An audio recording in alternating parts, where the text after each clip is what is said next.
Nick Botten, you're staying at the Bradford Bulls as head of strength and conditioning in 2025. But first, if we look back at 2024, you joined us midway through the year. How did you find coming to the Bulls and a new challenge here at Odsal? Yeah, it was great. I really enjoyed it. Been a fantastic sort of season for me. Sort of starting in April was a big challenge. Taking on the lads who hadn't had too much support from an S&C standpoint for a few months.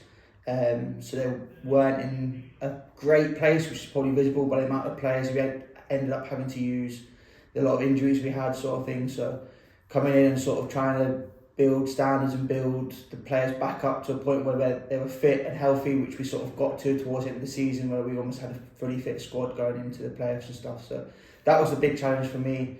But the lads, the staff, everyone was excellent, really took me in and made me feel part of the team straight away.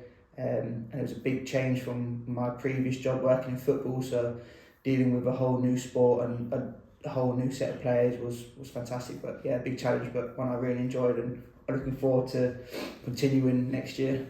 How important has this period been in the off-season and heading towards pre-season? How is important this block going to be to what we want to achieve next year? Nailing everything you need to nail and starting off.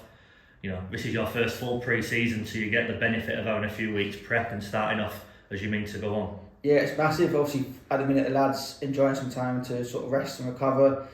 Obviously, rugby league's a very tough sport in general, so their bodies are sore and tired, and so they need this time now to recover and rest before we start pre-season, really going quite hard, quite early on, getting them to a point where they're going to be capable of managing a full 26, 28 game season, hopefully avoiding as many injuries as possible. So for me, it's my biggest role is getting the players ready, getting the lads ready to go and play and perform and put on a good show for the fans and everything like that. So it's massively important, and everything that we do or everything I do in terms of S&C and getting them ready will benefit them throughout the year, right from the beginning all the way through to the end of the season as well.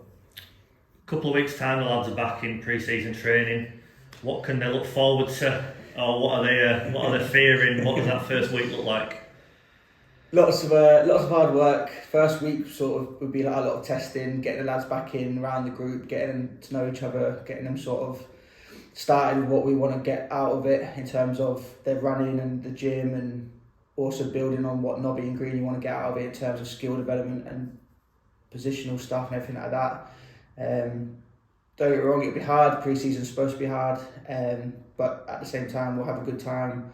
We'll make some really good friendships and good bonds, and we'll really get along as a good group, and we'll develop that group harmony and group relationships that I think is a big part of it as well. So there'll be times where it'll be tough and they'll come off the field feeling, wow, I've worked hard there, but there'll also be times where we can have a good laugh and a good time at the same time. Obviously, a lot of players coming into the group, and some players obviously left. The players coming in, look at people like James Donaldson, Ronan Michael, very stringent in what they do. How beneficial is it for you to have a group of players who drive the standards themselves and have that accountability?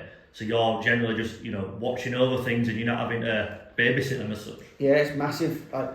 Having them sort of lads in the group brings the standards of everyone else up at the same time. So having them setting out their standards really, really high, and my standards being really, really high, will drag everyone else in the group up with them. So having players of that sort of professionalism, and we've already got some of them in the club as well, like bringing the people in and keeping the ones that we've kept. The group as a whole is getting stronger and stronger, and the standards are going up and up every year and every few months even. So for me, that's massive. Like, they're not children, I don't have to babysit them, but they listen to what I want to get out of them. They do what they're told, sort of thing, but also they do it on their own backs as well. So they're going and doing the extras and doing the hard work outside of the building, where they're not being supported by myself or another coach or their mates. They're doing it in their own time and working hard and grafting to get to a point where they're fit and they're healthy and they're strong and ready to go for the season. And just finally, you mentioned Nobby and Greeny earlier. Obviously, Nobby is stepping up as head coach, which is a really exciting move for the club.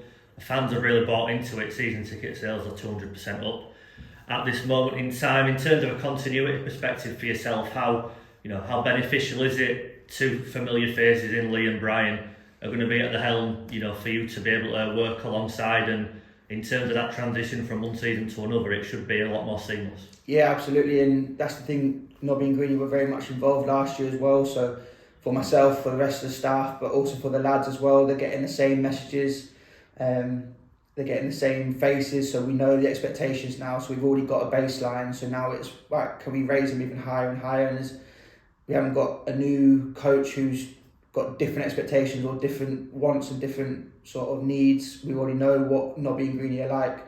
We know what the staff is. So that's a big thing, is the continuity, is that we've got the same people coming in. Like, I'm returning. The Leanne, who's been around the squad last year with the physio, she's returning. So the lads know the familiar faces and know what we expect of them. So now there's no sort of grace period where they're like, oh, I'm not sure about what's going on. They know we're going to be bummed from the start. So that's massive, I think. And having Greenie and Nobby, and obviously the experience they bring and everything like that, I'm still learning from them every sort of day. So it's massive for me for my own development, and but also for the team's development as well.